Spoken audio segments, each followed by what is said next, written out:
Welcome into Rebound Off the Net. Today we have a special guest. We are joined by the head coach and general manager of the Albany Firebirds, Mr. Damon Ware. Coach, thanks for being with us this morning. Thanks for having me on. Always fun to get our name out as much as we can. First off, you were at the All-Star game down in Miami this weekend looking at potential prospects. Tell us a little bit about how that went. A great event filled with FBS, FCS, Division II, Division III, and NAIA, all conference all-star players. It's a great event. Get down there, do a bunch of measurements, have kind of a combine type of deal. Scouts and things will get their interviews with some of the kids they're interested in. We'll have meetings. We'll have several practices, and then culminates into the game that happened on Saturday morning. And I was blessed to my team to win 13-10. I head coached the gold team, the South team. We had a great time. My quarterback won. The MVP of the game. He's actually signed with the Billings Outlaws, which made it really interesting. But so it's just always exciting times. A place to recruit, meet some kids, get our name out there. We'd like to put our name in front of as many kids out there as we can, and hopefully always come out with a win. So last 2 years we've won it, and we hope to keep that tradition going in the future. Coach, tell us a little bit about you and your journey and how you got involved in this brand of football and ultimately how you ended up in Albany. Like I said, during my indoor playing days, I had a coach that was kind of like, hey, you're like a coach on the field. Have you ever thought about coaching? And at that time, I really hadn't. So he hooked me up with a friend of his that was looking for a coach. I went in, and the rest is kind of history. It kind of went quick. First year went undefeated. Kind of grew into a leadership position very, very quickly in the first couple years. Was able to break some state records early on. Was blessed then to go into the minority internship fellowship with Bill Walsh's program into the NFL with the New Orleans Saints. I think that's really where my career kind of took off. Learning from just some great people that are still in the game today. That kind of took my level of football from, that high school level and very base knowledge to being more of a scientist. And so a lot of the things that I use today came from that period. A lot of the analytics and a lot of the reports that were used at the NFL is kind of what I use now. After the pandemic, everything shut down. That was, you really learn, how much you miss the game when you don't have it. And so had a great time, obviously, being at home with the family that year, but missing football greatly. And so coming out of the pandemic, there was just a ton of teams that were trying to get my services, and I just wasn't really sure.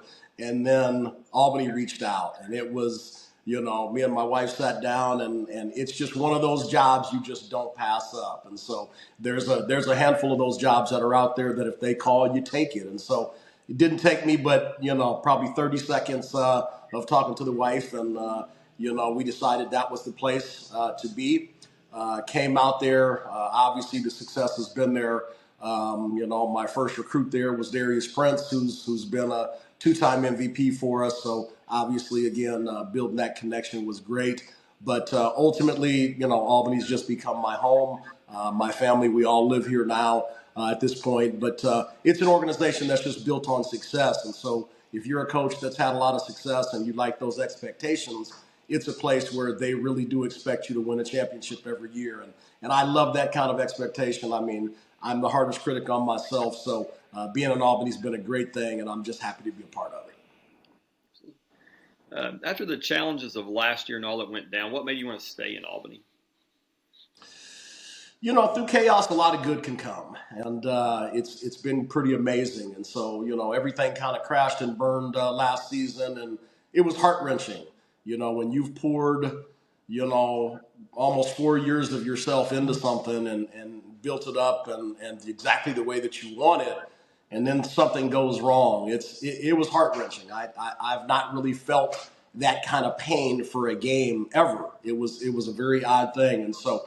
Obviously took my talents down to Orlando, which is just very different. It's coming into something where there's a different culture, there's different people, They do things very, very differently. And so obviously that's not fun to do when it's sprung on you. You know, it's something maybe if you start the off season and recruiting process and go through all that, then maybe it's a little more fun. You've had more to say about the culture, but it was just very different than what I, was accustomed to. And so literally, I got the call about, the possibility of us being back in Albany. Obviously, that was music to my ears. We played in the semifinals at Jacksonville. I literally came back, took about a 5-hour sleep, and got in the car and drove 17 hours and drove straight to Albany and went right to work, getting things rolling. Like I said, this place is home to me. It is, I love our community. It's a bunch of blue collar people. Everybody just kind of bands together. It's everybody works hard here, and so it fits me to a T. And so coming back here again, I still didn't know 1,000% if this was going to work out. I'm fielding other offers and like putting people at bay. Hey, not yet. Hey, I'll talk to you, but no decisions will be made. And ultimately, things went rather quickly. We had a lot of the politicians and local government people that really kind of banded together, and like I said, chaos sometimes brings some real positive things. And so everybody just banded together. Nobody wanted to see Albany football die, and ultimately we were able to come back. Went through the process of maybe staying the Empire, but ultimately we decided that, let's let that chapter die and rebrand the Firebirds, and it has been nothing short of amazing.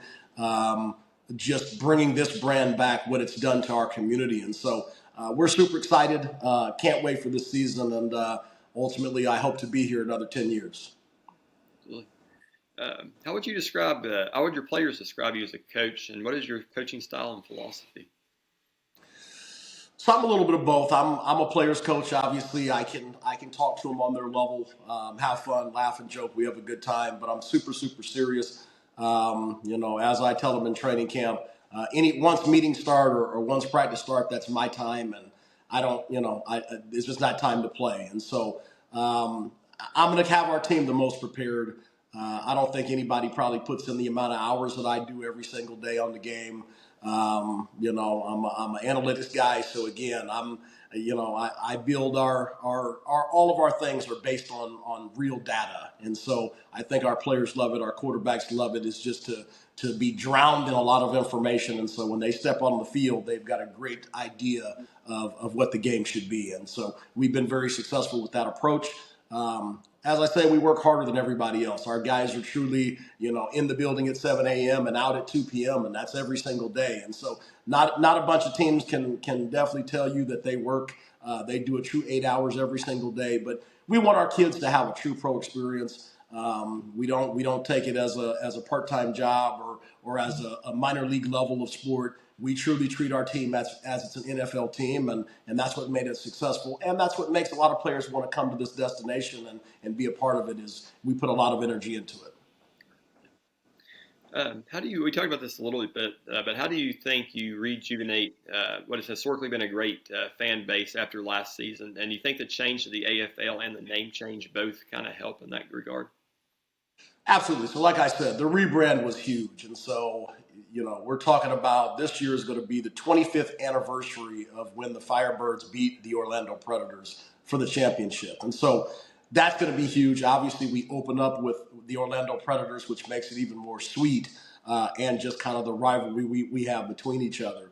But fan base, obviously, again, is coming out of the pandemic and having New York be, kind of part of the epicenter of where it, began and grew.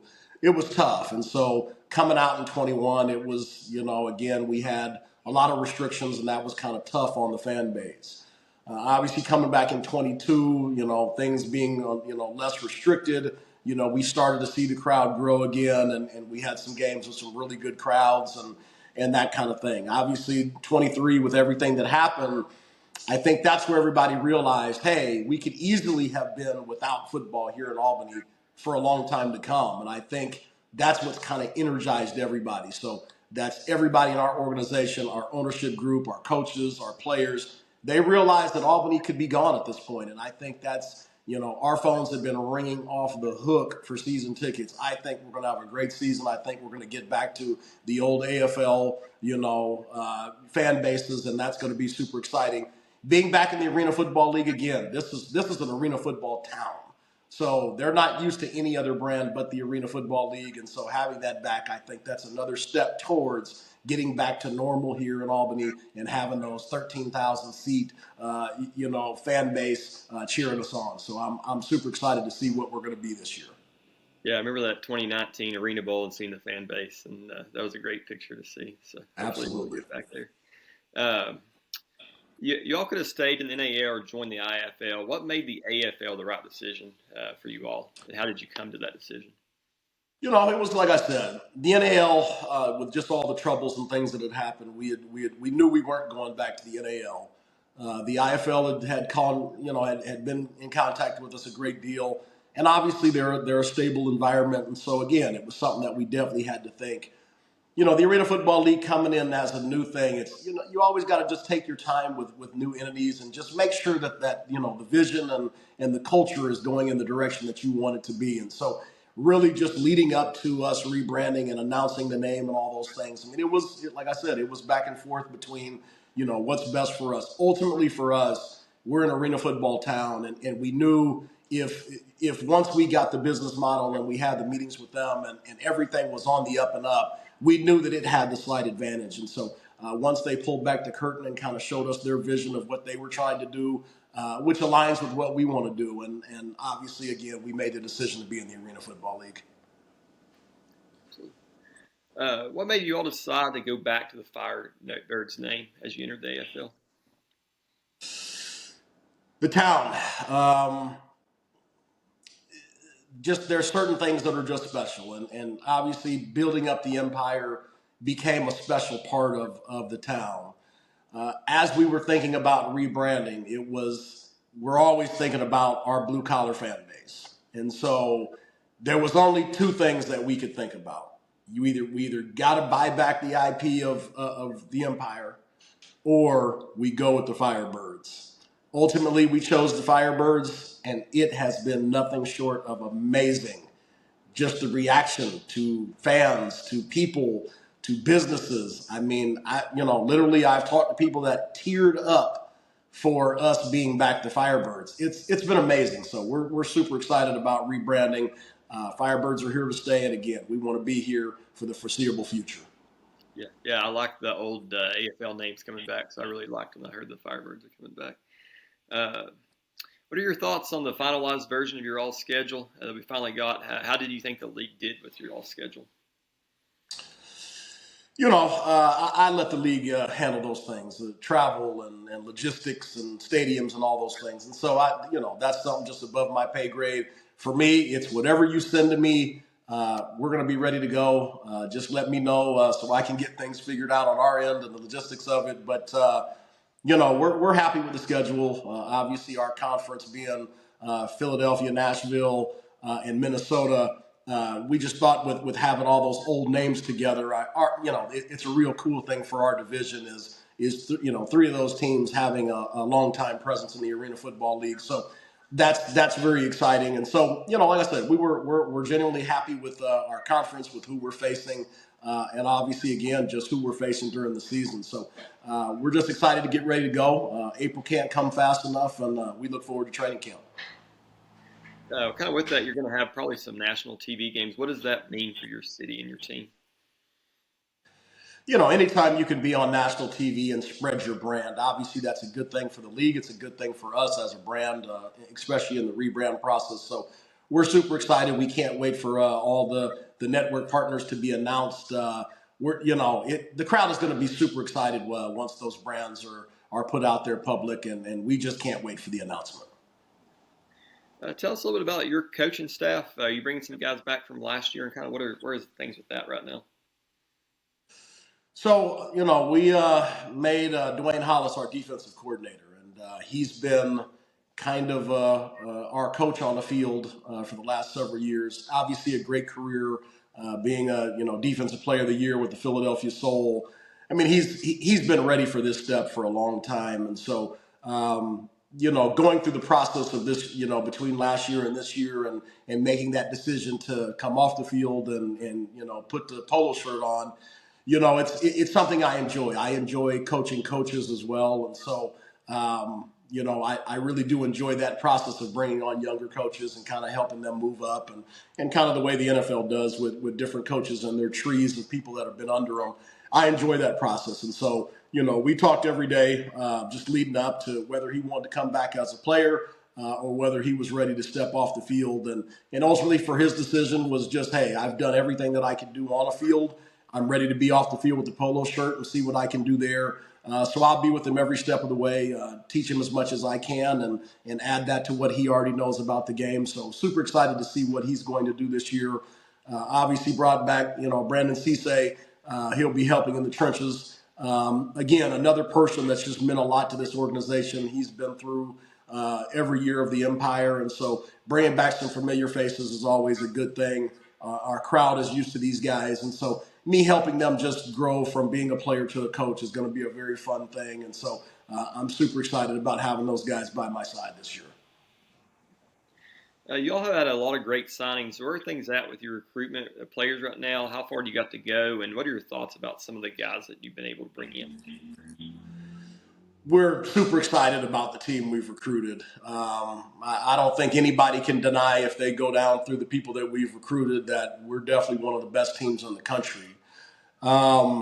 Just great guys, and I don't want to short any of them by saying too many names, but if you look at just some of our guys, and Tony Fair, our nose guard from Auburn, if you just take a look at his highlight film of what a guy his size can do athletically, that's going to be huge. Going into the offseason, I really wanted to go and make our defense better from a personnel standpoint, not to take away anything from anybody that's been here in the past, but I have a specific design of what I wanted to see our defense be. And so we really went after some great defensive players this year. I'm looking at O'Brien Goodson from Memphis, and Tony Fair. Those are two guys that are going to be, they're going to wreak some havoc, obviously, up front. Linebacker spot, we really, it's going to be a great competition. We've got a ton of people, and Nick Hague and Chai Hill and Kevin Voiles. I mean, and one of a rookie, Jake Molinich out of University of Buffalo. That's going to be a great position. And then obviously defensively, picking up Marcus Smith that used to be with Jacksonville. I think he's an outstanding safety. Byron Edwards, and then we just signed David Tolentino Jr. That played in the XFL last year. So I think defensively we've really done an outstanding job of piecing together a really good defense, and that's the thing going into this is we've been number one in offense for as many years as I can remember. We haven't been number one in defense, and so that's what I've put the pressure on the coaches is, okay, we keep doing it offensively, be number one. It's time for us to be number one on the defensive side of the ball, and so that's kind of the expectation that we've pushed to the defense, is to be no different than the offense. Offensively, obviously, I think, again, bringing in Malik Henry, I think he's right at the time of becoming, one of the best quarterbacks in the country. Coming to Albany, obviously, with the expectations and everything that we've got, I think it's a great time for him to kind of move in. Obviously, we've got the great Darius Prince, two-time MVP. Anytime your receiver can win the league MVP in a league, obviously that's a special thing. And nobody catches the ball just like he does. And so I think that's great. Bringing back Markel Wade and obviously Darian Townsend, guys that have had great seasons with us and against us. And so, again, I think we put together just a great thing. And then our offensive line, they know that I always think that they're obviously first in everything. I know they don't get as much love as the skill position players, but ultimately we have brought in a ton of great offensive linemen. The battle in camp is going to be outstanding. There's no team out there that signed as many offensive linemen as we have. So, again, we really put in great stock into the trenches, obviously. That's something that makes us successful. And then again, having Trayvon Shorts, who ran the ball for us the last couple of years and did an outstanding job, getting him back as well is just going to make us a dangerous unit. So without, for anybody that's watching, I'm not leaving out any of the other players. If I didn't mention your name, you're just as important. But just throwing out some names going into camp. We've got a great list of guys at every single position. So we're really excited to get started. Yeah, you touched on what I was about to get to there at the beginning. Next, I've been hearing a lot of great things about your team around the league from people. A lot of people think you're the favorites to win the Arena Bowl. Are the Firebirds the favorites to win the Arena Bowl? I mean, again, I'm not going to give anybody bulletin board material, but I will tell you our football team will compete to the highest level. We'll be the most prepared team. We'll go into every game with every intentions to win every football game that we face. But here in Albany, ultimately, we want to hoist trophies and wear rings, and so we'll continue to compete for that. Last question for you, Coach. What should we expect from the Firebirds here the next few months? What are you all going to have going on?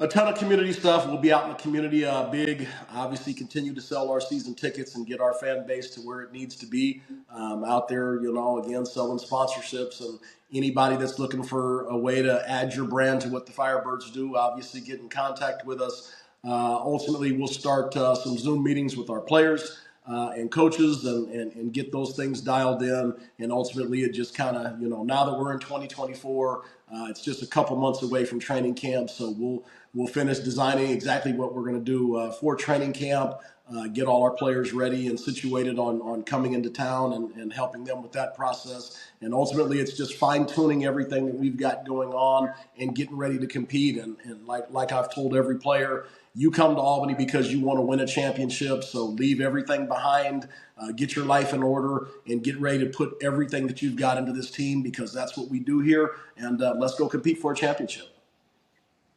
Coach, we appreciate your time. We look forward to seeing the Firebirds play this year. They're going to be fun to watch. Absolutely. Thanks for having me on.